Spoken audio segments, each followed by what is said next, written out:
Bill, I think you're up next if you want to make your way toward the stage. So I'll put a little filler in while you're doing that. We're going to have Bill talk, and then after that we'll bring up the panel discussion, which was the real hook to get everyone's money. Thank you.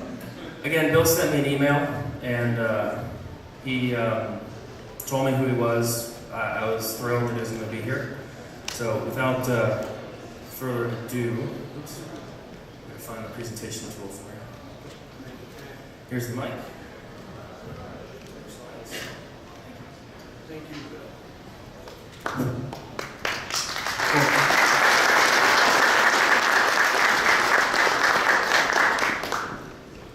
I can only accept that kind of greeting on behalf of the people that I stand here as a proxy for. I mean, all this stuff happened because of so many talented people who dared to dream and really got into this thing and dedicated themselves to making this happen. And, you know, the one regret many of us had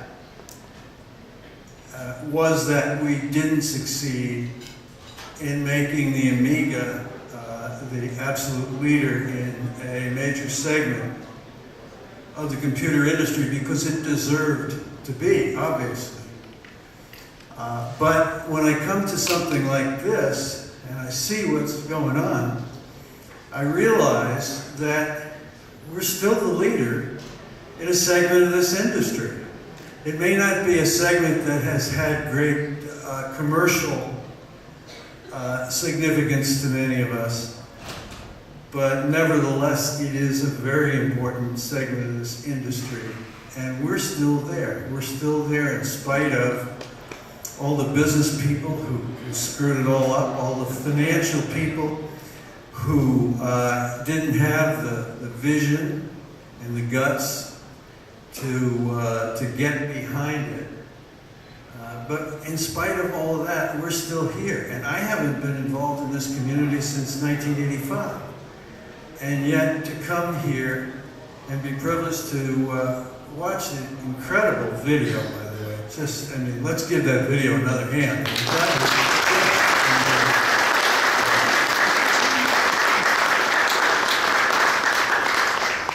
And to know that that there really still is something that was the result of the original effort that I was privileged to play a relatively small role in. But there were two guys who played a very big role in that original effort, and unfortunately neither of them is here to share this moment with us. And so I'm sort of feeling like I'm here as a proxy to two of the most important people in the history of the Amiga computer. One is somebody I don't even know how you ever stand up as a proxy for, and that is the father of the Amiga computer, Jay Miner.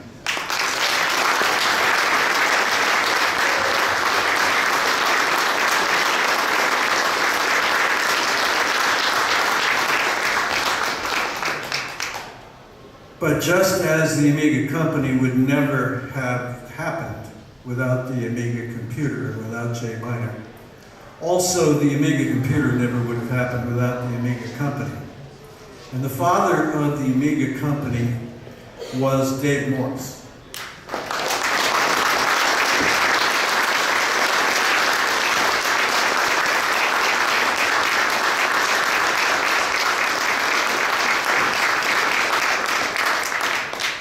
And I only had a few days to prepare for this thing, and I thought I was going to come here and sort of educate you on some of the facts surrounding how the company was formed and how it evolved. And there were a few interesting anecdotes along the way. And I'm not even going to try to do that because, you know, the stuff that's going on with regard to the technology and the computer are way more interesting. I will put the stuff up, you can read it. And I'm just going to try to tell you all a few stories that might give you a flavor for what happened on the business side of this. I mean, you know, there's so much excitement around the technology, and there always was. that those of us who were working behind the scenes to try to make it happen were viewed as the suits. I still, I guess, haven't quite gotten away from that, but somebody said, you know, we're going to be dressed up. I didn't realize that meant take off the torn jeans and put on the good ones.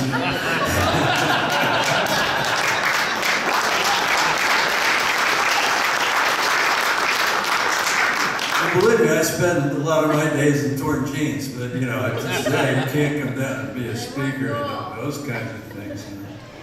So anyway, let me just give it an effort.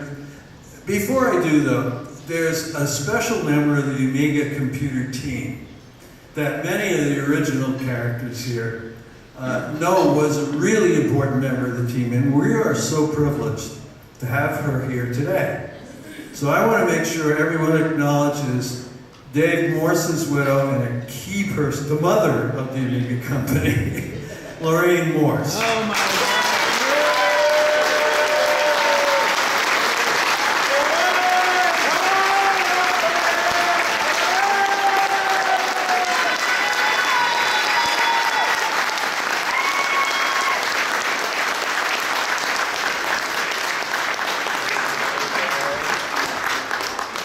A lot of people remember some of the parties at Dave's house back in the old days, and at Dave and Lorraine's house back in the old days, and it's just great that she could be here to share this with us. So I don't want to spend all day up here. Let me just go through some of this and just pick off a few of the interesting things. I mean, how many people realize that the Amiga company originally existed because it was formed by a company making cardiac pacemakers? Okay, there's a few people here who know that. Very few. Jay Miner, way back in his career, had helped design some chips for a cardiac pacemaker. One of the early ones. It wasn't a very intelligent pacemaker. It was just the kind that if your heart slows down, they stick it in and it keeps you from slowing down too much. And there was a company called Intermedics, and they were the ones who did this. And then somebody said to them, well, you know, you guys are having trouble sourcing these ROM chips for the pacemaker. Why don't you get in the chip business? So they hired this guy Braddock, and they started a company called Zymos, because then they would have a captive chip company. The only problem is that the scale that you need to create for a chip company is much greater than what they needed for the pacemakers, so they found themselves with chip capacity, and the market that they thought was there really was dying. So then they had this idea, well, you know, why don't we start a video game CD-ROM company, you know, to compete with the Ataris of the world in those days. And in the meantime, here's Jay Miner working with his colleague from Atari days, doing what Jay called a personal supercomputer. You know, he was trying to create a supercomputer based on the Motorola 68000 that would be inexpensive, that would provide most of the capabilities of the very expensive workstations, but be a supercomputer for folks like you, who could just go out and buy one and use it to do whatever the heck it is that you want to do, whether it's creative, artistic, design, you name it, technical. And that was his dream.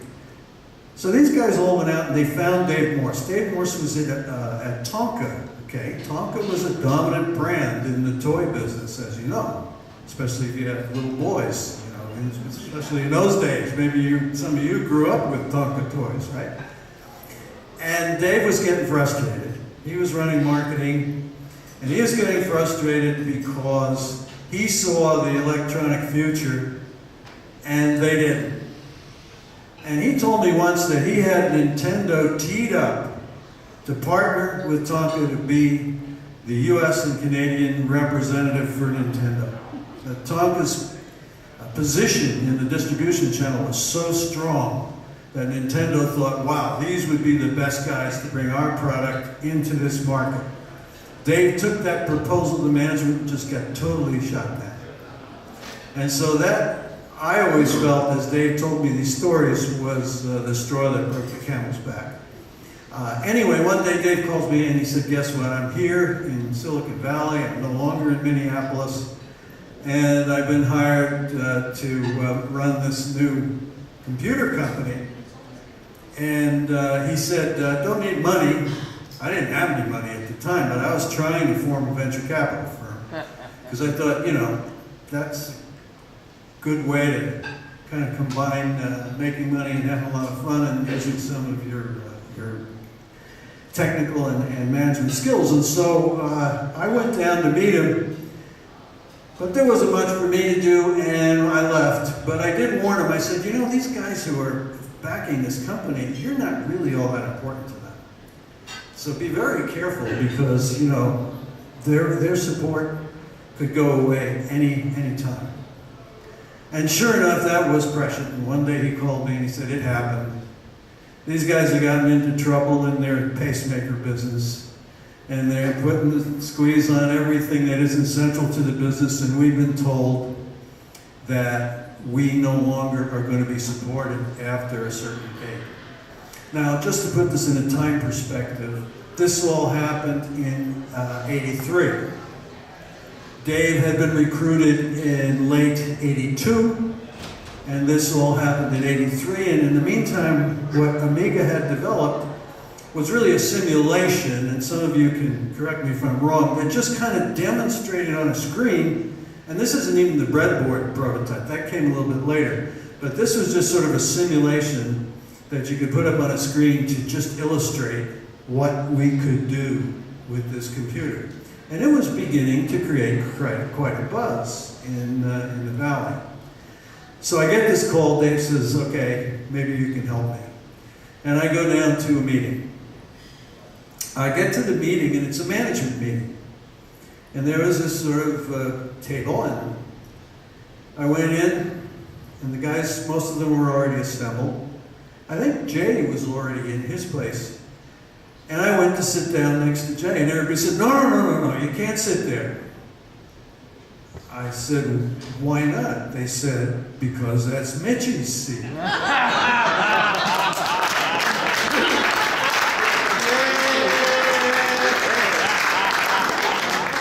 I said, who's Mitchie?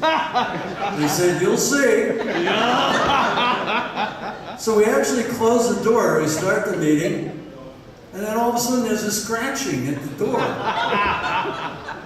And somebody gets up and opens the door, and this little tiny black and white dog comes trotting in, plops himself into the chair next to Jay, and promptly goes fast asleep. Okay?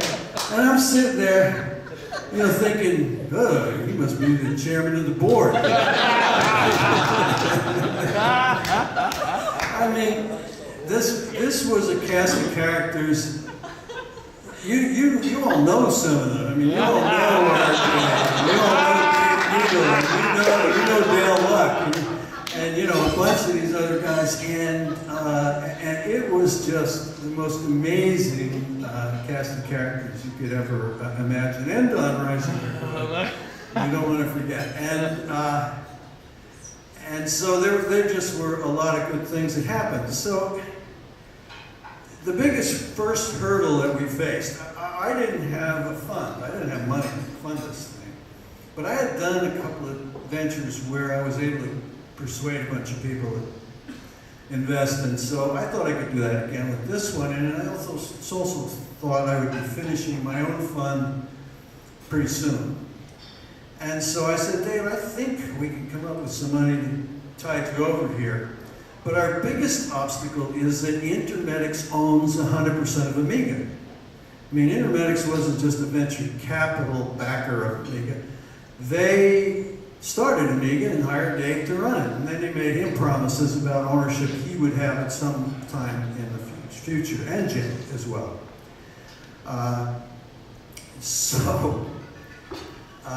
We tried to get them to come to the table, and they kept putting us off.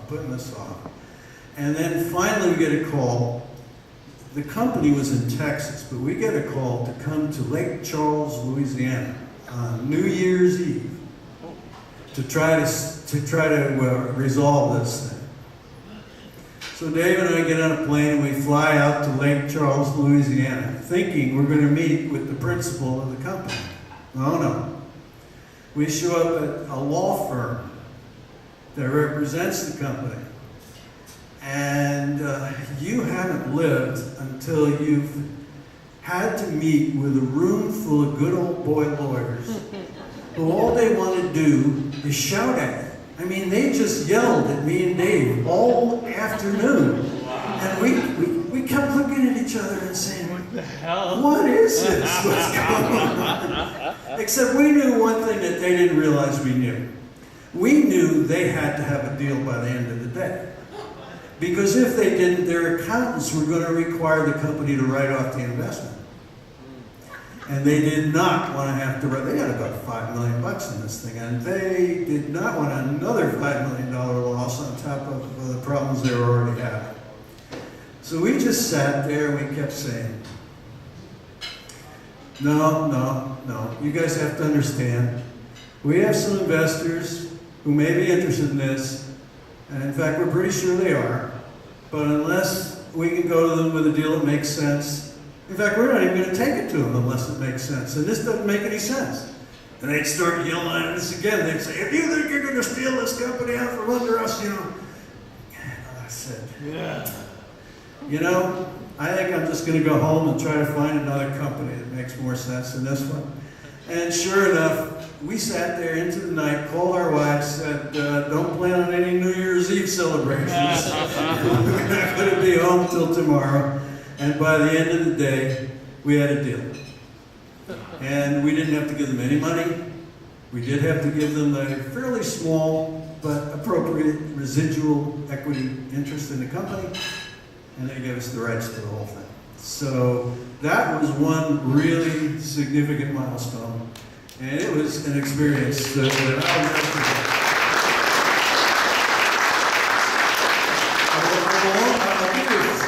Few more of these things. I assume there's some interest in how the business side of this stuff works. Okay. So let's see. The next interesting episode in all of this. Let's see.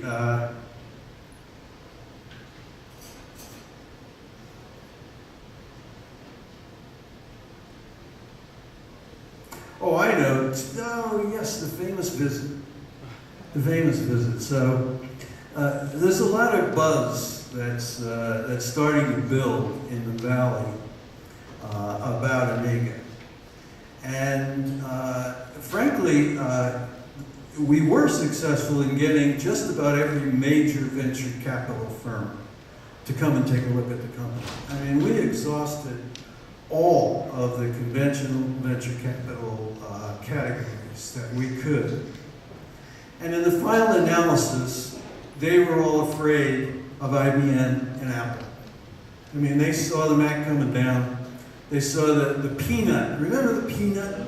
That was the PC Junior, but their code name in IBM was Peanut, and they didn't keep it very secret, so everybody knew about it. And so they were nervous to go. I mean, we had Tom Perkins, if you know the business, that's a top name in the business. We had Ben Rosen. He was a very well-regarded computer analyst who had gone into venture capital. And they all said to us, wow, that thing's amazing. But we just don't know how you're going to be able to make a company out of it going up against all those guys. And so it was getting pretty discouraging. And anyway, one day we get a call. I get a call from Dave. He says, Bill, Steve Jobs is coming over this afternoon. I said, oh? Yeah, what does he want? He says, I don't know, but he's coming over. You better get down here. So I get in the car, come down, and Steve walks in, and his legend was already pretty well established in the Valley, not quite to the extent that it eventually was. And in those days, he didn't wear the black turtleneck. He wore faded jeans and a white button-down, okay, and sneakers. I remember this. He comes in, sits down across the desk from Dave, plops his feet on his desk immediately. It's okay, you know, didn't your mother tell you? And, you know, then proceeds to have a little conversation, and then, of course, we take him into the demo, and he watches the three-ring circus demo that we had that was very entertaining. And, and two interesting things happened. I mean, one, our eventual take on that was strictly a fishing expedition. I mean, all he wanted to know was he heard a lot of buzz about what was going on, and he wanted to know what it was about and what he might be up against if those guys were remotely lucky enough to raise the money. But I made the mistake on the way out of asking him an interesting question. I said, let's say you guys decided you wanted to take on this computer. Where would you fit it in your product line? Wow. He said, well, what do you mean? And I said, well, you know, you've got the Macintosh coming down, and it's an exciting business machine, but it doesn't have nearly the graphics and sound and speed capabilities of this. And he looked at me and said, I don't see anything here that would ever be a threat to the Macintosh. And that's when I knew he wasn't interested. He really wasn't. He wasn't interested. So, you know, that was another interesting one. Then finally, the Atari episode. So, I did get involved with Dave Jay teed up the possibility of a licensing agreement with Atari. We were desperate. We were out of money. Jay had borrowed money personally. Dave had borrowed money personally. And I had invested as much as I was allowed to invest by the fund that I had then raised.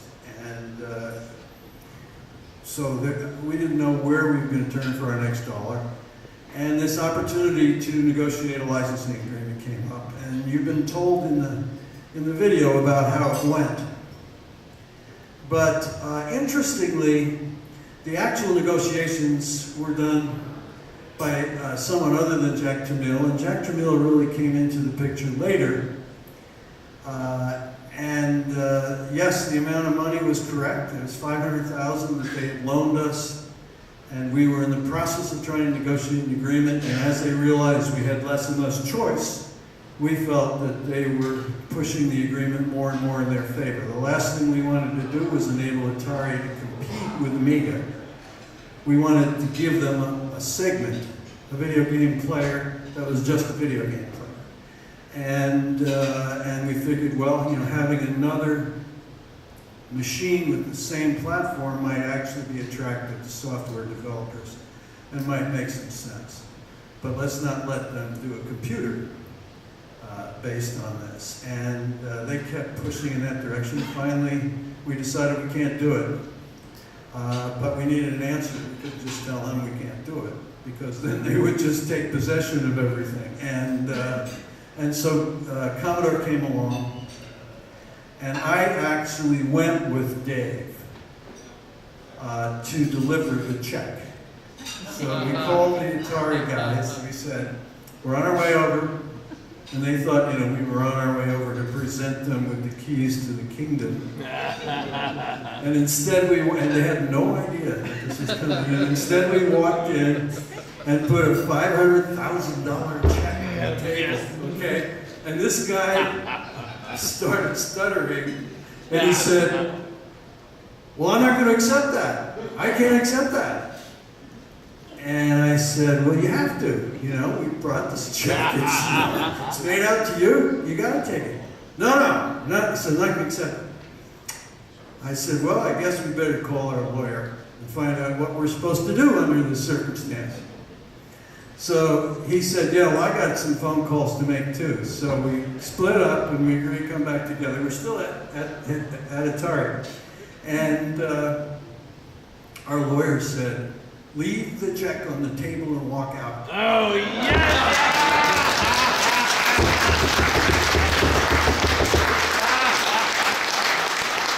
But let me tell you something. I subsequently found somebody who became a friend of mine who was sitting in the room with Jack Tramiel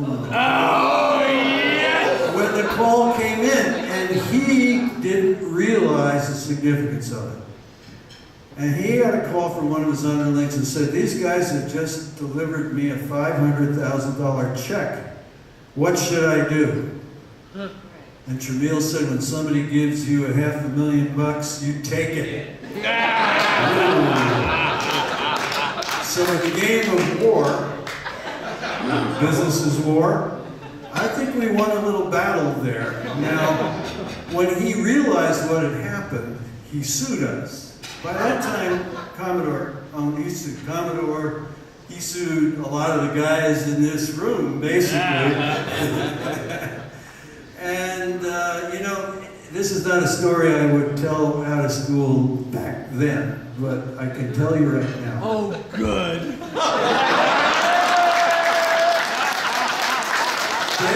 Dave and I have spent hours and hours with the lawyers rehearsing our testimony for this trial. We were really ready to go to trial. And I got up that morning and I got dressed in my best suit and my tie, and you know, I was going to be Mr. Sincere. And I'm ready to go down to the court. And I get a call and it says, Commodore settled last night. And I said, well, I guess that's good, but our lawyers were telling us we were going to win this. And of course, you can't always believe that either. And, you know, the check is in the mail kind of deal.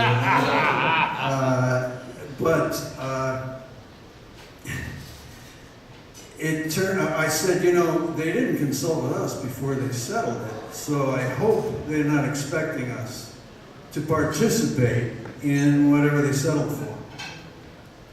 Well, you know, the answer was, we don't know yet. This is our lawyers telling us. We don't know yet. I said, okay, well, just discourage them because they're not going to get anywhere. And sure enough, they came after us. Commodore came after us for what they determined to be our share of the settlement payment they had made to Atari to make the lawsuit go away. Well, we had an important asset that they didn't count on, and that asset was the people from the original Amiga who were still there with Commodore and who were essential to moving that thing ahead. And we didn't even put them up to this. But the next thing I know, those folks went to Commodore and said, if you don't drop this, we're all leaving. Every one of us is going to walk out of here. And that disappeared. The next, I never heard anything more after that. Thank you.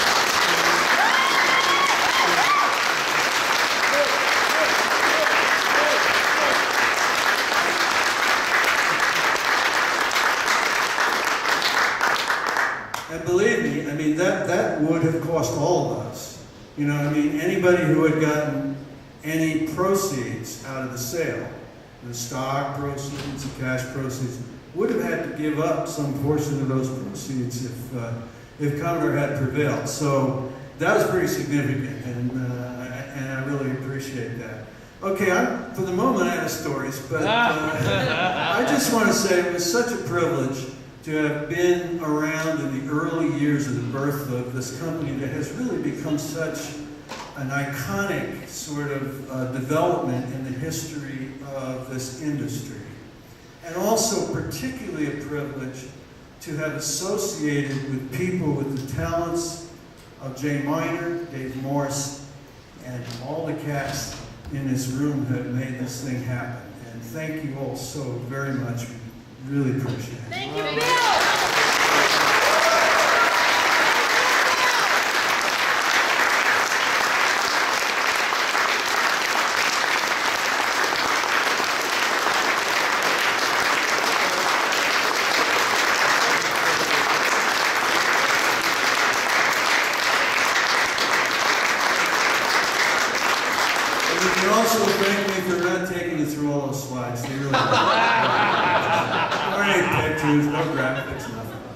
Okay.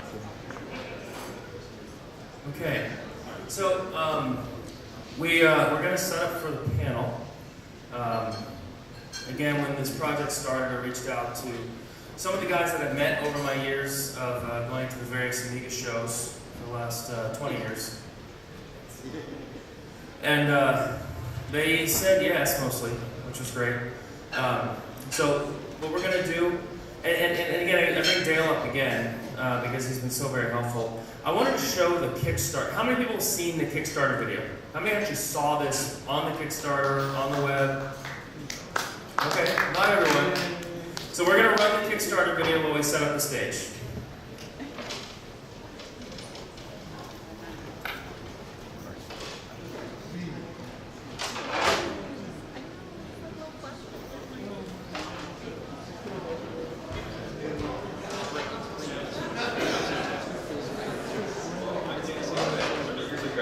Joined a small, incredibly talented group of people who had started a company called Amiga. There, we dreamed about the ultimate personal computer. We were passionate about bringing that dream to reality, and 30 years ago, come this July, is when it came alive for everyone. The Amiga inspired millions of people to dream themselves: musicians, artists, game programmers, animators, filmmakers, engineers, and lots more. I'm delighted to announce the Kickstarter campaign by Amiga enthusiasts to celebrate the 30th anniversary of the introduction of the Amiga computer and celebrate the dreams of those Amiga developers and users. We have a basic t-shirt, a t-shirt special to be revealed at the event, a sticker for the event, Amiga Forever DVD, original, second annual